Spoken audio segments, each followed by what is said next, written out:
이건 충격적인 일입니다. 여러분, 한글의 기원 연구가 인류 문명 기원 연구와 연결된다면 믿으시겠습니까? 더구나 인류 문명의 기원이 바로 배달국일 수 있다는 사실입니다. 미국 언어학자부터 시작된 한글의 기원 연구, 그 충격적인 이야기 시작해 보겠습니다. 우리가 알고 있는 한글의 역사, 완전히 뒤집힐 수도 있습니다. 한글은 세종대왕이 만든 완전히 새로운 문자일까요?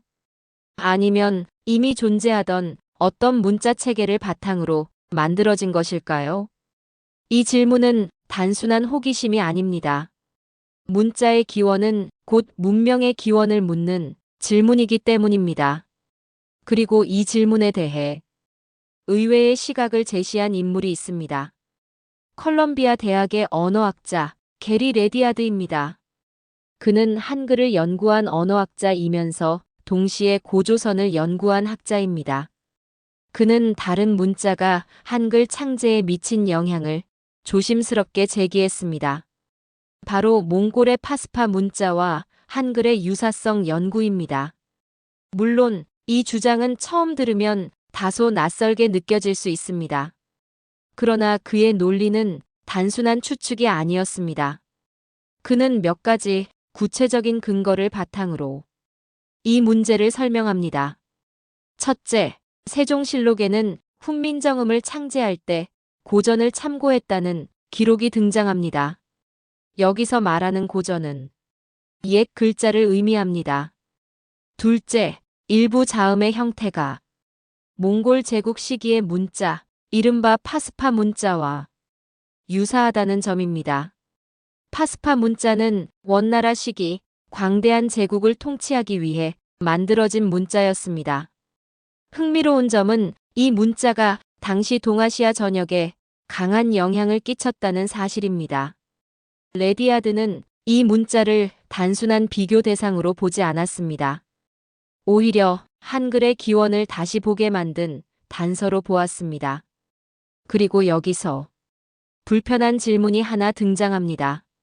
한글은 완전히 새로운 문자였을까요? 그런데 여기서 이야기는 완전히 다른 방향으로 흘러갑니다. 파스파 문자보다 훨씬 더 오래된 문자에 대한 기록이 등장합니다. 그것은 단군 조선 시기 이미 존재했다고 전해지는 문자. 그 이름은 가림토입니다. 이 기록에 따르면 그 이전에는 녹도 문자, 즉 진서가 사용되고 있었습니다. 그러나 모양을 기반으로 한 이 문자는 일반 백성들이 사용하기에는 너무 어려웠고 서로 다른 지역에서는 말조차 통하지 않는 경우가 많았습니다. 그리고 여기서 가장 논쟁적인 기록이 등장합니다. 바로 환단고기입니다. 환단고기는 5명의 저자가 기록한 5개의 역사서로 이루어져 있습니다.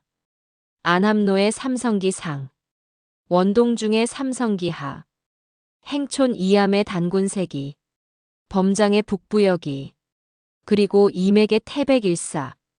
환단고기는 5명의 저자가 만든 13권의 역사서로 이루어져 있습니다. 각각의 기록은 환국에서 시작해 배달국, 고조선, 북부여로 이어지는 하나의 흐름을 보여줍니다. 그중 태백일사의 내용을 보겠습니다. 기원전 2181년 삼랑을보르객에 명하여 정음 38자를 만들게 했다는 내용입니다. 그리고 이 문자를 가림토라고 부릅니다. 그런데 이 기록이 사실이라면 이야기는 완전히 달라집니다. 일부에서는 이 38자의 체계가 훗날 훈민정음 28자로 재정리되었을 가능성을 제기합니다. 만약 이 기록이 사실이라면 한글은 완전히 새롭게 만들어진 문자가 아니라 이미 존재하던 체계를 다시 정리한 결과일 수도 있습니다. 그런데 여기서 문제가 생깁니다. 이 기록은 현재 주류 학계에서는 인정되지 않습니다. 그런데 더 흥미로운 주장이 등장합니다. 가림토 문자는 일본으로 전해져 신대 문자 아이루 문자가 되었고 몽골로 전해져 파스파 문자와 연결되었으며 인도로 건너가 산스크리트어와 구자라트 문자에 영향을 주었다는 주장이 존재합니다. 이 시점에서 우리는 각 문명별로 문자의 탄생을 정리해야 합니다. 그림으로 설명하면 다음과 같습니다. 그런데 이러한 이야기가 계속해서 등장하는 이유는 무엇일까요? 어쩌면 그것은 한글이 단순한 문자를 넘어 인류 문명의 흐름을 다시 보게 만드는 하나의 단서일 수 있기 때문입니다. 일본에는 한글을 닮은 고대 문자가 존재한다는 주장이 있습니다. 그 이름은 아이루 문자 또는 신대 문자라고 불립니다. 이 문자는 일본 대마도의 한 가문, 아이루 가문에서 대대로 전해져 내려왔다고 합니다.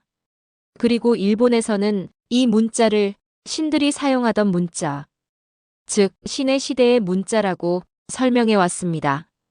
지금도 이 문자는 대마도 역사민속 자료관과 이세신궁 등에 보관되어 있다고 전해집니다. 특히 이세신궁에 보관된 기록은 서기 708년의 유물로 알려져 있습니다. 여기서 놀라운 시간의 간격이 등장합니다. 서기 700년 무렵, 고구려 멸망 이후 대조영이 발해를 건국하던 시기입니다. 그리고 훈민정음은 1446년에 창제됩니다. 무려 700년 이상의 시간 차이. 그렇다면 이 질문을 피할 수 없습니다. 한글은 과연 어디에서 왔는가? 만약 단군 조선과 가림토 문자를 부정한다면 시간 순서상 한 가지 가능성만 남습니다. 일본의 신대 문자가 조선으로 건너와 훈민정음이 된 것 아닌가? 실제로 일부 일본 학자는 이 708년 유물을 근거로 신대 문자가 조선으로 전해져 훈민정음을 낳았다 라는 주장을 펼쳤습니다. 여기까지 들으면 이야기는 일본 쪽으로 기울어지는 것처럼 보입니다. 하지만 이 이야기는 여기서 끝나지 않습니다.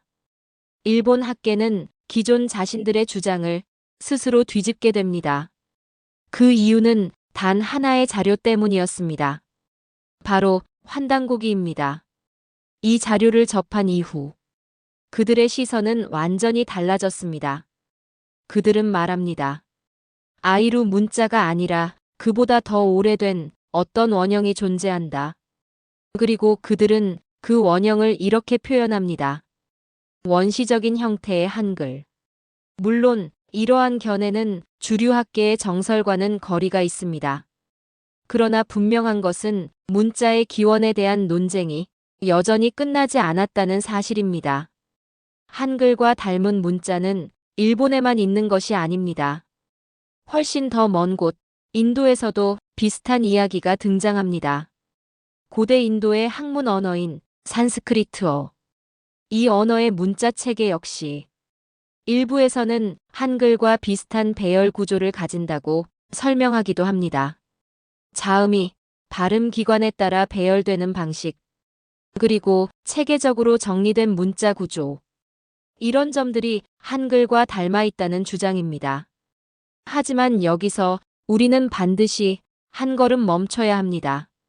문자의 유사성은 우연히 나타날 수도 있고 언어 간의 단어 유사성 역시 차용, 접촉 혹은 단순한 의문적 우연으로 설명되기도 합니다. 즉, 닮았다는 사실만으로 곧바로 같은 기원이다라고 말할 수는 없습니다. 그럼에도 불구하고 이 이야기들이 계속 등장하는 이유는 단순합니다. 너무 많이 닮아 있기 때문입니다. 형태, 발음, 구조, 이 세 가지가 동시에 겹치는 순간 사람들은 하나의 질문을 떠올리게 됩니다. 혹시 우리는 생각보다 더 오래된 어떤 연결 속에 있는 것은 아닐까? 이 질문은 단순한 민족의 문제가 아닙니다. 문명의 이동, 언어의 확산, 그리고 인류의 기억에 대한 이야기입니다. 그리고 이 모든 논쟁의 중심에는 하나의 문자가 있습니다. 바로 훈민정음입니다. 한글은 정말로 완전히 새롭게 창조된 것일까요? 아니면 수천 년의 시간 속에서 흩어졌던 퍼즐 조각들이 마침내 하나로 맞춰진 결과일까요? 한글의 기원에 대해서는 하나의 이야기만 존재하지 않습니다. 오히려 서로 다른 방향에서 완전히 다른 답을 제시하는 여러 개의 가설이 존재합니다. 그중 하나는 몽골 제국 시기의 문자, 파스파 문자입니다. 이 문자는 원나라 시기 광대한 제국을 통치하기 위해 만들어진 문자였습니다. 앞서 소개한 미국 언어학자 레디아드 교수는 한글 자음의 구조와 이 파스파 문자의 형태 사이에서 유사성을 발견합니다. 그래서 세종이 이 문자를 참고했을 가능성을 제기합니다. 여기까지는 비교적 널리 알려진 이야기입니다. 그런데 이보다 훨씬 더 파격적인 주장이 등장합니다. 바로 히브리 문자 기원설입니다. 히브리 문자. 이 문자는 중동 지역에서 수천 년 동안 사용되어 온 문자이며 오늘날까지도 종교와 문화 속에서 강하게 이어지고 있습니다. 이 주장은 상당히 독특합니다. 왜냐하면 동아시아의 문자 기원을 중동까지 연결하기 때문입니다. 그리고 동시에 가림토 문자의 존재를 전제로 하고 있습니다. 하지만 여기서 반드시 짚고 넘어가야 할 중요한 사실이 있습니다. 가림토 문자는 히브리 문자와의 직접적인 연결이 학문적으로 완벽하게 입증되지 않았습니다. 그럼에도 불구하고 이 이야기가 계속 등장하는 이유는 단순합니다. 너무 강력한 질문을 던지기 때문입니다. 한글은 정말 완전히 새롭게 만들어진 것인가? 혹은 이미 존재하던 문명의 흐름을 집약하여 완성된 것인가? 관련 내용으로 소개할 학자가 있습니다. 러시아의 언어학자 세르게이 스타로스틴. 그는 인류 언어에 대해 완전히 다른 시각을 제시합니다. 우리가 사용하는 언어들, 한국어, 일본어, 심지어 유럽 언어까지. 이 모든 것이 아주 오래전 하나의 뿌리에서 갈라졌을 수 있다는 것입니다. 이 이론은 노스트라틱 가설로 불립니다. 인류의 언어가 서로 완전히 다른 것이 아니라 하나의 거대한 문명 속에서 퍼져나갔다는 시각입니다. 만약 이 가설이 맞다면 문자는 고립된 발명이 아니라 문명의 이동 속에서 완성된 결과일지도 모릅니다. 그렇다면 한글은 처음 만들어진 문자가 아니라 수천 년 동안 이어져 온 문자 체계를 다시 정리하고 완성한 결과일까요? 그리고 이 이야기는 여기에서 끝나지 않습니다. 가림토 문자는 일본으로 건너가 신대문자 아이루가 되었고 몽골로 건너가 제국의 문자 파스파로 이어졌으며 더 나아가 인도까지 전해져 산스크리트 문자 체계와 연결된다는 흐름이 보입니다. 만약 이 흐름이 사실이라면 인류 문명의 한 축은 배달국에서 시작되어 동아시아를 넘어 인도까지 이어진 것입니다. 그리고 결국 우리는 이 질문에 도달합니다. 한글은 수천 년 우리 문명의 흐름이 마침내 완성된 결과가 아닐까요? 우리는 늘 문명을 시작으로 배워왔습니다.